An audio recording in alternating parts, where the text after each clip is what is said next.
Mm, one second. So we can begin, Brother Josue. We'll start. Bless you, everyone. Today we're gonna be, as Hermano Omar said, well, Brother Omar said, we're gonna study uh Daniel chapter 8, mainly 1 to 7, mostly. Uh, can you go to the next slide, please? Hermano? Our first verse will be from Daniel chapter 8, verse 1. It says, during the third year of King Belshazzar's region, I, Daniel, saw another vision following the one that had already appeared to me. In this verse, Daniel is explaining that in the in the third, third ruling of King Belshazzar, Daniel saw another vision, following up the previous previous vision that happened before the one that Daniel's gonna explain. Next slide, please. Now, before we go to what he is about to say, vision is a special message or revelation from God. It could contain instructions or interpretations of present day or future occurrence. Next slide, please. Daniel 8, chapter 2 says, and I saw in the vision, and when I saw, I was in Susa, the citadel, which is in the province of Elam, and I saw in the vision, and I was at the Ulai Canal. In this verse, Daniel says to us of where he is at in his vision. Next slide, please. So as you can see in this image that is being shown, it's kind of where Daniel is at and in his vision. Next slide, please. Susa, also known as Shusan Susa, is a city in the Bible that appears in other books as well. For example, in the book of Esther, Ezra, Nehemiah, and Daniel.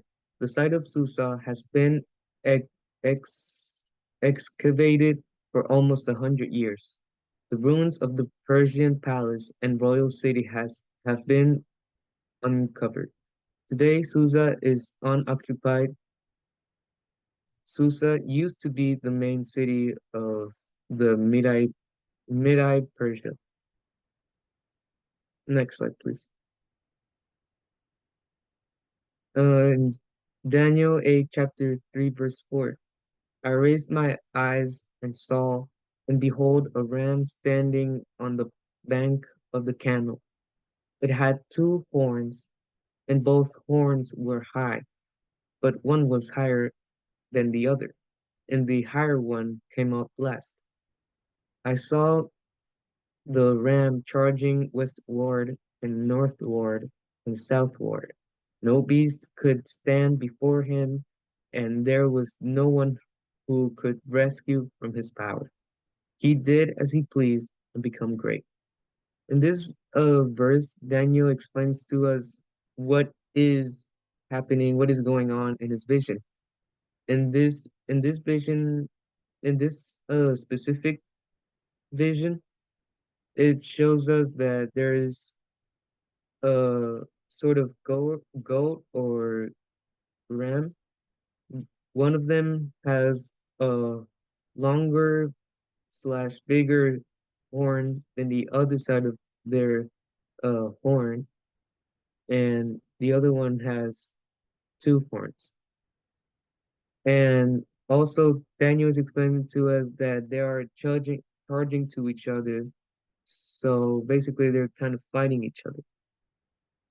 And it's Daniel explains to us that nobody can beat uh the the goat that beat the other one, basically, which was I think the the ram or goat that was that had the horn longer than the other one. And that's the end of my part. Uh, God bless y'all, and I'm gonna pass it on to Hermano Omar. God bless y'all.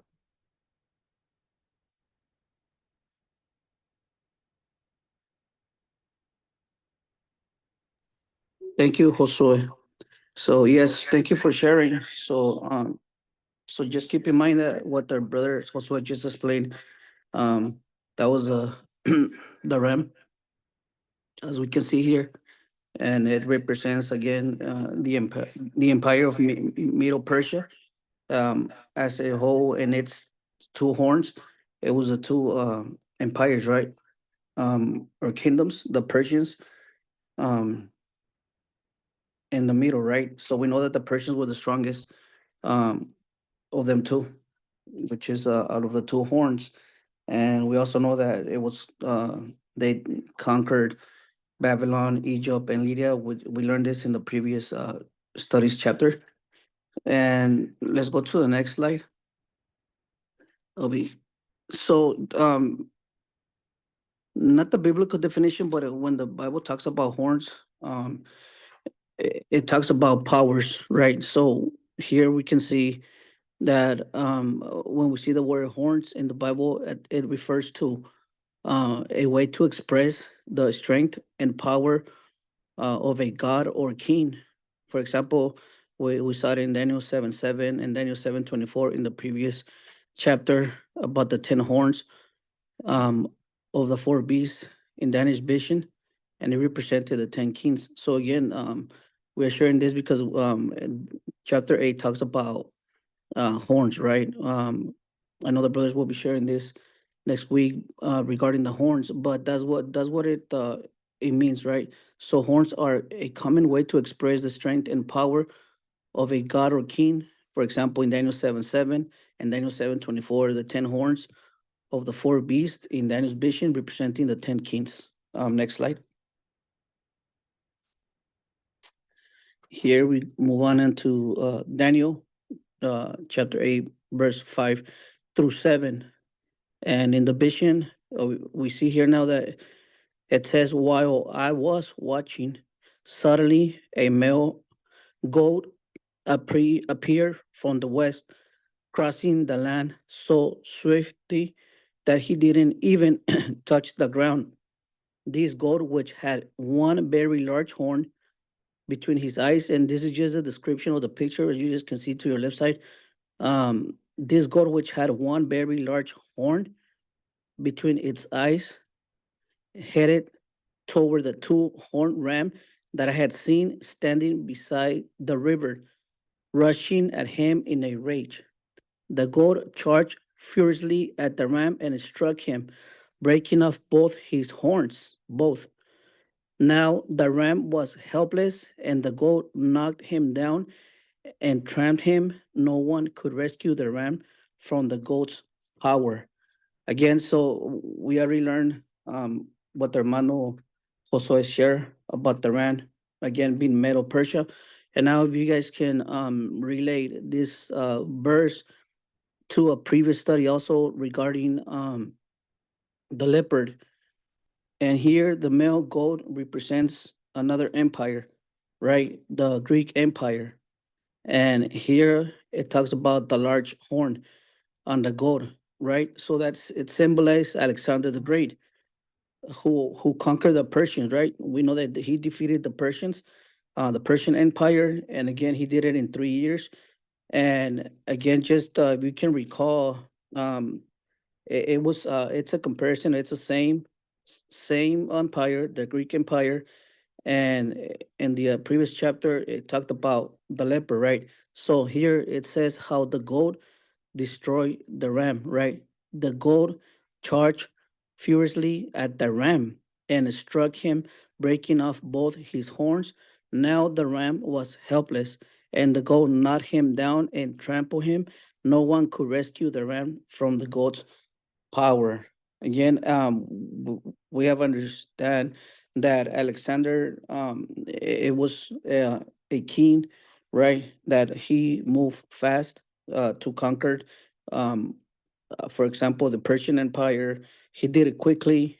Here we can also see here in verse 5, while I was watching, suddenly a male goat appeared from the west, crossing the land again so swiftly that he didn't even touch the ground. And so again, Alexander moved very, very, very fast, really quickly with his army to defeat other kingdoms. For example, again, one of them was the Persian Empire.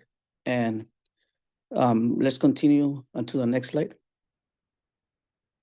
So here, if we can recall, also we have learned about the empires, right?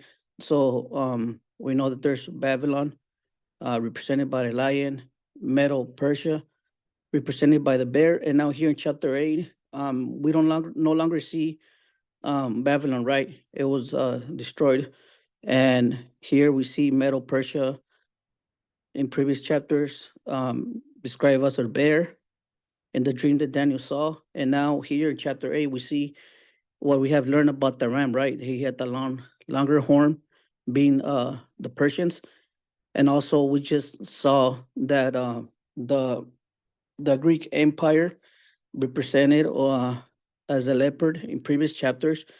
Here now we see it as in the vision of Daniel chapter 8 as a goat, right? Not touching the ground, meaning that again the general Alexander moved very quickly, right, to destroy and to conquer empires. And we have learned also about the Roman Empire, right? The beast in previous chapters, small horn, but we know that he grew, or Rome grew really, really quickly. And let's continue to the next slide. So how we know that the ram, the goat, is were the Middle Persians and Greek, right? So here in Daniel 8:20 and 21, we can see it with the word of God, right? It says, as for the ram that you saw with the two horns, these are the kings of Media and Persia, right? So that's there. That's the answer right there. Um, that's the goat. I'm sorry, the ram. And the goat is the king of Greece, and the great horn between his eyes is the first king. So who was the first king, right? We have learned that we continue to learn about it. Alexander the Great, right? So again, the ram that you saw with the two horns, these are the kings of Media and Persia, two horns, two empires, Media and Persia. Again, Persia being the strongest. And the goat is the king of Greece, and the great horn between his eyes is the first king. Again, Greek is the goat is the Greek empire. The great horn is between his eyes, the first king, Alexander the Great, right? So let's move on to the next slide. And I know that the brother will be sharing this next week, but I just wanted to quickly do an introduction on this one.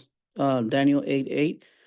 The goal became exceedingly great, but when he was strong, and just think about that for a minute, maybe you guys can go back and understand this more. It says, then the goal became exceedingly great, but when he was strong, the great horn was broken. The great horn was broken, and instead of it, there came up four conspicuous horns towards the four winds of heaven. Again, when you have time, go back and understand what the definition of horn is. So again, the definition of horn is, it's a common way to express the strength and power of God or king. And here again, we see that the great horn was broken, right? The great horn was broken, and instead of it, there came up four conspicuous horns, right? So towards the four winds of heaven, these four horns was the division of the Greek Empire after the Great Horn, after Alexander's death, right?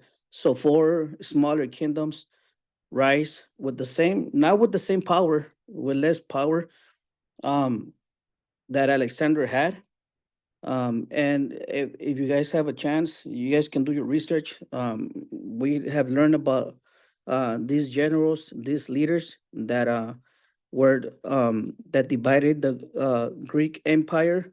So one of them was Cassander, who conquered Macedonia, or who that was in the west. Then the second one was Lysimachus, who conquered Thrace in the north. The third one, Seleucus, who conquered Syria in the east. And the last one was Ptolemy, uh, going into Egypt and Arabia in the south, right? And here, again, let's go to the next slide.